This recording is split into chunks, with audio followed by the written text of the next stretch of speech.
Hello everyone, this is Vinod Kumar Jha. Welcome to my YouTube channel English with Jha जी। दोस्तों, आज हम action से noun कैसे बनाया जाता है इस बात को समझेंगे। अंग्रेजी में क्रिया शब्द के लिए एक्शन शब्द का प्रयोग होता है। उदाहरण के लिए हम इन शब्दों को ले सकते हैं, जैसे गो का अर्थ होता है जाओ। जाओ यह एक एक्शन है। टीच पढ़ाओ, टीच यह एक एक्शन है।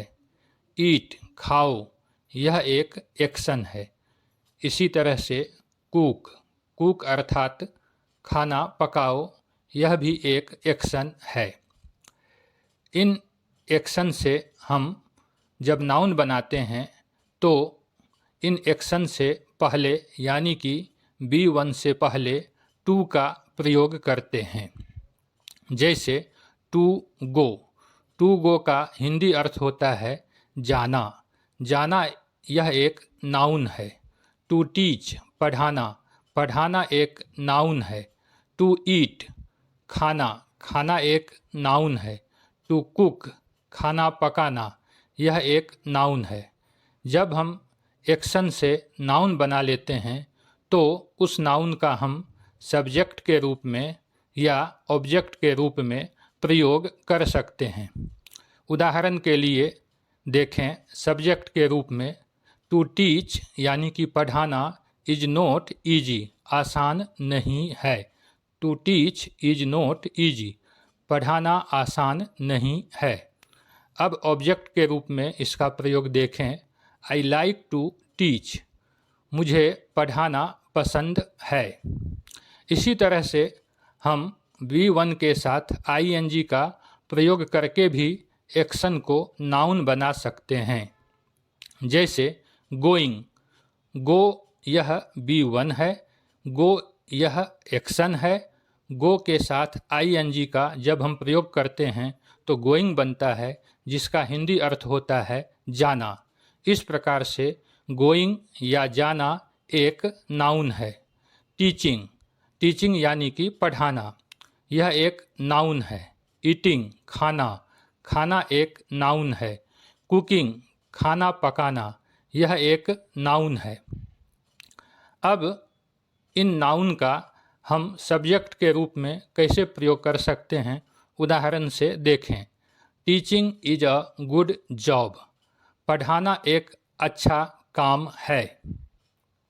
यहाँ पर टीचिंग का प्रयोग सब्जेक्ट के रूप में हुआ है। इसी ढंग से हम आगे बढ़ते हैं और देखते हैं कि टीचिंग इस नाउन का ऑब्जेक्ट के रूप में कैसे प्रयोग होता है। ऑब्जेक्ट के रूप में इसका प्रयोग होगा आई लाइक टीचिंग, यानी कि मुझे पढ़ाना पसंद है। तो अभी तक हमने ये देखा कि हम एक्शन में टू लगाकर या एक्शन के साथ ING का प्रयोग करके हम नाउन बना सकते हैं, जिसका कि सब्जेक्ट के रूप में या ऑब्जेक्ट के रूप में प्रयोग किया जा सकता है।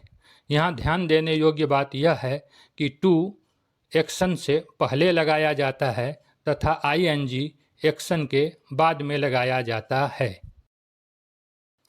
दोस्तों, अभी तक हमने एक्शन से नाउन बनाना सीखा।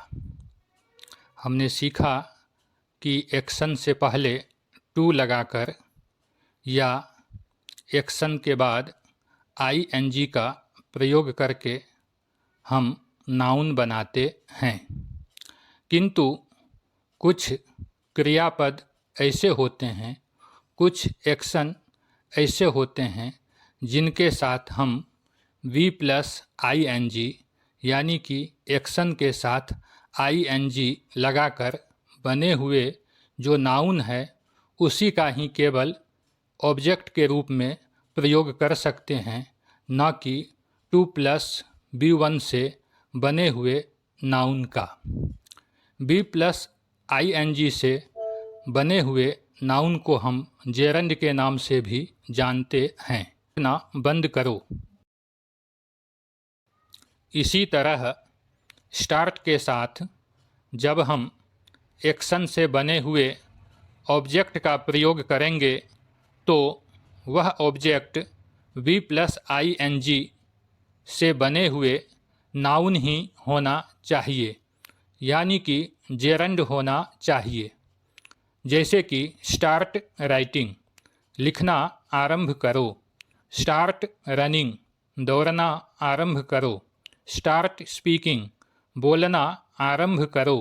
स्टार्ट स्लीपिंग, सोना आरंभ करो। स्टार्ट रीडिंग, पढ़ना आरंभ करो। Next is keep on. यहाँ पर ऑन का प्रयोग वैकल्पिक है, यानी कि ऑप्शनल है। आप चाहे तो कीप के साथ ऑन बोल भी सकते हैं या नहीं भी बोल सकते हैं। कीप ऑन का हिंदी अर्थ है जारी रखो। कीप ऑन स्टैंडिंग, खड़ा रहना जारी रखो। कीप ऑन सिटिंग, बैठना जारी रखो। कीप ऑन ईटिंग, भोजन करना जारी रखो। कीप ऑन वॉकिंग, टहलना जारी रखो। कीप ऑन कुकिंग, खाना बनाना जारी रखो।